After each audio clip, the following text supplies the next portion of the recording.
Porque o país é tão pirado, assim, a elite brasileira é tão pirada, de lado a lado, que nós estamos igual o cachorro do Tom Cavalcante. Eu já contei essa para vocês, não?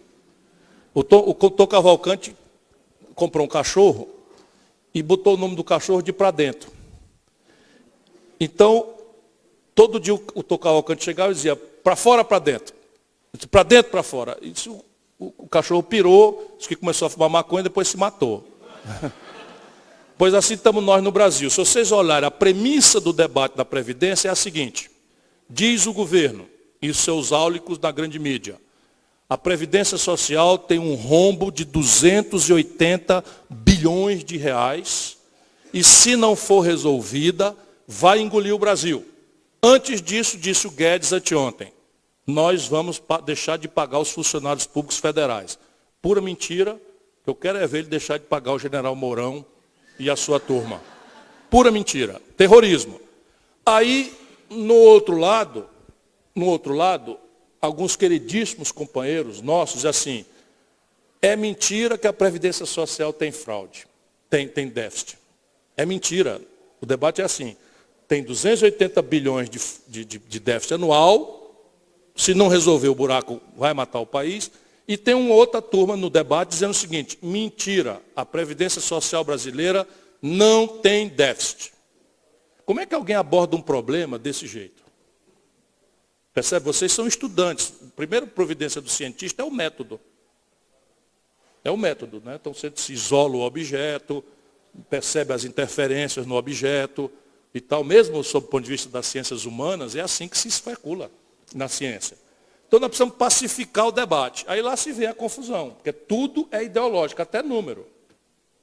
Ideológico, se fosse. Tudo é o ódio e o reducionismo. Então, se o pepino está na mão da Dilma, existia déficit na Previdência, era preciso colocar uma idade mínima, era preciso fazer a DRU de 30%. Sabe o que é a DRU? Que aí você vai entendendo. Então, repare, como o sistema era aquele jeito de repartição, era 7-1, e ele não quebrou do dia para a noite, ele vem quebrando, né? Antes de ser 1,5, é 6,5, 6, 5,5, 5, 4,5, ao longo dos anos. E a gente não discute. Não discute, fica, a culpa é deles, se fosse eu, deixa que eu chuto. Que é por isso que eu fiz questão da gente dizer, não podemos abrir mão de discutir. Pode ser que eu vou morrer sem ser presidente da República. Eu e o Rui Barbosa, não tem problema nenhum. Não que eu possa calçar o sapato do Rui Barbosa, mas ele foi ministro da Fazenda e tentou a presidência da República. Eu também fui, e não consegui ser.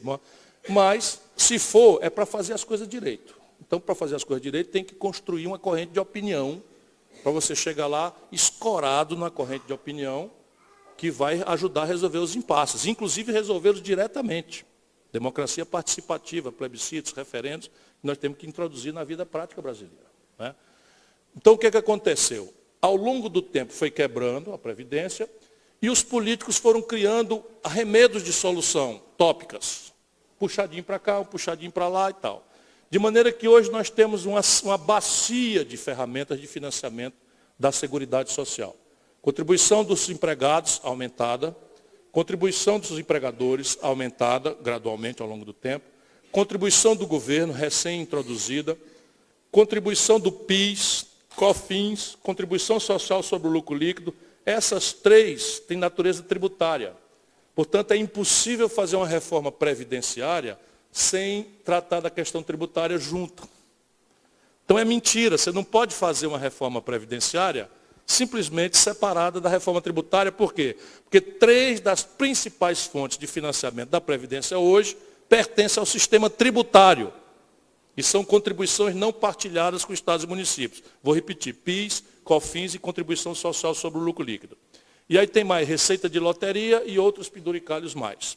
Então, repare, a soma disso, até 3 anos atrás, pagava a Previdência mais ou menos 0 a 0. Portanto, tinha razão 3 anos atrás quem afirmava que o conjunto de receitas criadas pelo legislador para o financiamento da Seguridade Social era líquido, era equilibrado. O que aconteceu de lá para cá? Foi se agravando o desemprego, se agravou a informalidade, essa reforma trabalhista piorou muito a informalidade, agora legal, né? Piorou demais. Então, a receita da Previdência despencou. Então, a receita da Previdência, da Seguridade Social versus a despesa, hoje, dá um déficit de 50 bilhões por ano. Como é que o governo tem o desplante de falar em 280? É porque o governo, desde o Fernando Henrique, igualzinho o Lula, e a Dilma piorou, mas não conseguiu fazer, e o Temer fez. Existe um negócio chamado uma emenda à Constituição, que o professor, entre outras coisas, né, a Constituição de 88 foi fraudada nisso, que chama desvinculação de receita da União. É a emenda à Constituição que chamam por o apelido de DRU, desvinculação de receitas da União, que capa 30%, castra 30% de todas as receitas criadas para o financiamento da Seguridade e joga no saco sem fundo da questão da dívida brasileira. Percebe onde é que começa o encontro? Então, se você discutir a DRU, você já vai encontrar 50 bilhões de déficit, não 280. Com a DRU, salta para 18. Quando dá 50, aí esses apologistas de que não tem defeito, dizem assim, mas tem os devedores da Previdência. Aí confunde estoque com fluxo. Então, o devedor da Previdência é um criminoso. Mas isso é estoque.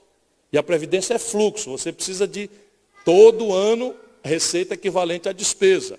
Se você cobrar, executar os grandes devedores, e tiver êxito com esse judiciário que nós temos, nós vamos ter once and for all, ou seja, uma vez e para sempre, algo ao redor de 900 bilhões de reais. Dá para pagar 10 anos de déficit. Só que vamos ver lá quem são esses devedores. Varig, VASP, Transbrasil, aí tem JBS é a caixa de som, JBS dos canalha batista lá, dos gangsters, quem mais? Aí tem Itaú, tem coisa, mas está tudo adjudicado, está tudo subjúdice, digamos assim. E aí não se pode confundir fluxo com coisa. Há outra fonte também, antes de fazer uma reforma, que são as renúncias fiscais. Então o Brasil hoje tem algo ao redor de 386 bilhões de reais por ano de renúncia fiscal. Então, se você der uma olhada nas renúncias fiscais, 386 bilhões de reais por ano, tem uma grana aí. Mas também não é sim trivial. Mas eles também não estão tocando no assunto. Não é trivial por quê? Porque a Zona Franca de Manaus, o Polo Industrial de Manaus, está na área de renúncia fiscal. São uns 35 bilhões por ano. O Simples, que hoje virou uma forma generalizada de tributação de pequenos negócios, está aí também já com um certo peso grande de renúncia fiscal. Mas você tem renúncias fiscais inexplicáveis que a Dilma deu, por exemplo, para as multinacionais do automóvel. Fazer promoção de venda, 84 bilhões no ano a Dilma deu, e foi tudo transformado em lucros e dividendos para o exterior sem pagar imposto. Então você tem uma coisa que está na mídia, que é a reforma da Previdência. Se vocês repararem, eles usam o artigo definido, né? A, como se fosse uma única resposta para um problema. Então usa o artigo definido A. Então nós somos contra esta reforma. Porém nós temos pretensão de ocupar o poder. E aí a grande questão é a fraude daquele que, querendo ser simpático para ocupar o poder, no dia seguinte que se elege mentindo, desfinancia o capital político tão precocemente. Se você entra na internet, você vai encontrar centenas de declarações do Bolsonaro dizendo que é um crime fazer a idade mínima de 65 anos, que o Nordeste não chega a 66, que é um crime, ele usa essas palavras, é um crime, é no mínimo uma desumanidade, etc. Aí o cara vai, o filho dele, essa outra figura exótica, que é o 02, é? É o 02? Hein? Qual é esse fascistinha que elogia o Ustra? Que é o chanceler que sentou-se lá, quase voa na barguilha do Trump. É o 02, eu acho que é o 02. Pois, hein? O 02 também. É o 03. Pois o 03 também tem lá um negócio, junto com o paizão, esculhambando Michel Temer, porque está propondo a reforma da Previdência e tal. Percebe? Então nós não podemos fazer isso. Vamos raciocinar juntos. Só o Brasil, a Venezuela e a Argentina, que neste assunto não são boas companhias, os três estão quebrados, mantêm o regime puro de repartição que nós usamos. Como é que funciona o regime de repartição?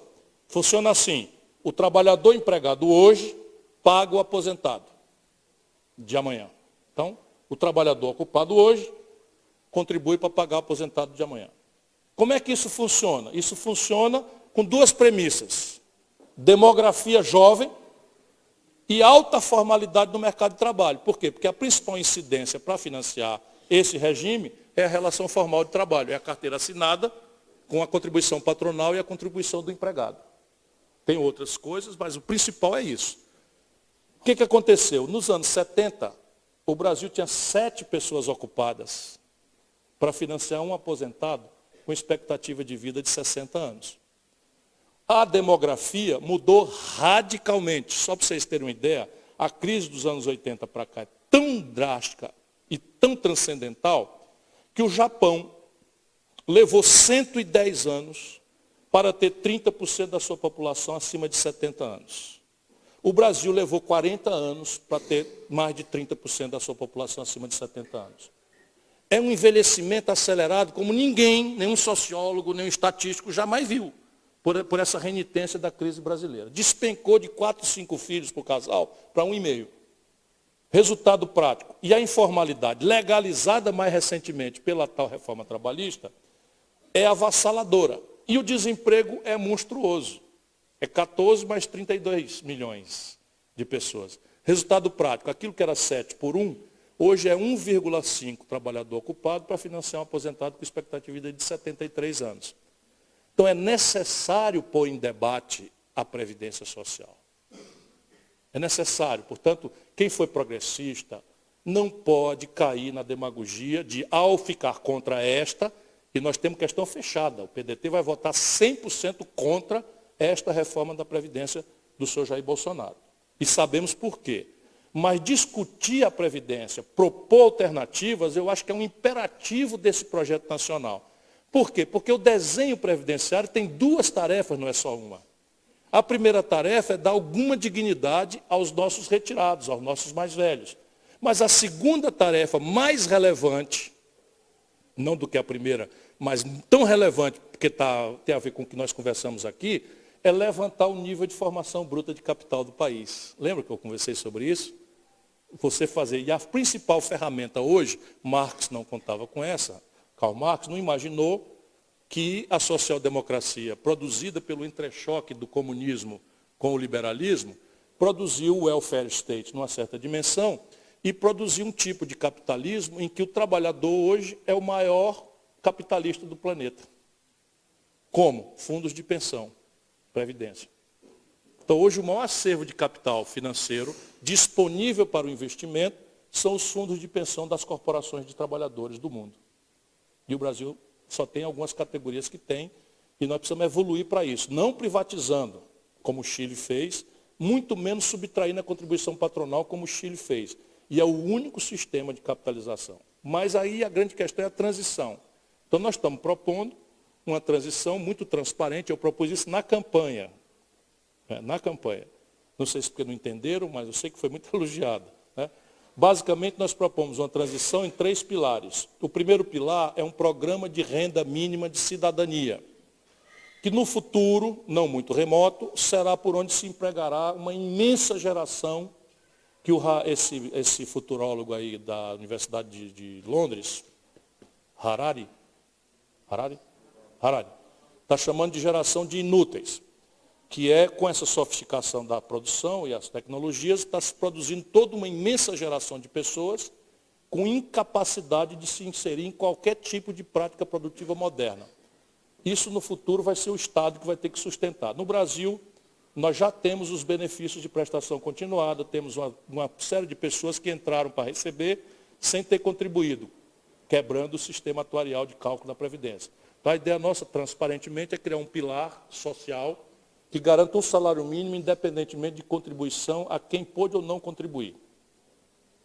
Segundo pilar, um regime de repartição, como esse daí, submetida a um teto de R$ 5.000, garantido pelo Estado, em direção a uma previdência única para todo mundo, setor público e setor privado. E o terceiro pilar, a capitalização, com contas individuais, com a contribuição patronal e dos trabalhadores, para que haja, sob gestão do conjunto dos trabalhadores, essa formação bruta de capital mais elevada. Né?